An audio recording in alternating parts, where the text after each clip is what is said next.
ಬೆಳಕಿನ ಬಳಿಗೆ ಪ್ರಿಯ ಕಡೆಗೆ ಮಾನವೀಯ ಋಷಿಗಳ ಬುದ್ಧನ ಬಳಿಗೆ ಮರಳಿಗೂಡಿಗೆ ಮದ ಮನೆಗೆ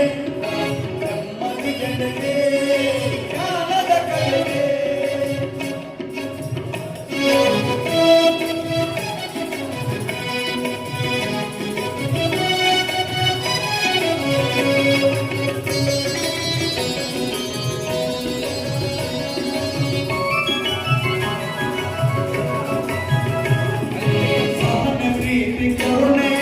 ಅವನ ಮನೋಧಮ್ಮ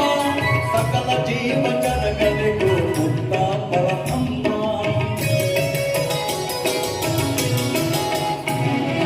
ಸಹನ ಪ್ರೀತಿ ಕರುಣೆ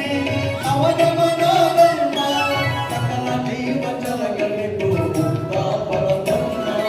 ಕತ್ತಲನ್ನು ತೊಳೆಯಲು ಬೆಳಗುವಂತೆ ಮಗ ಬೆಳಕು ಕಾಣ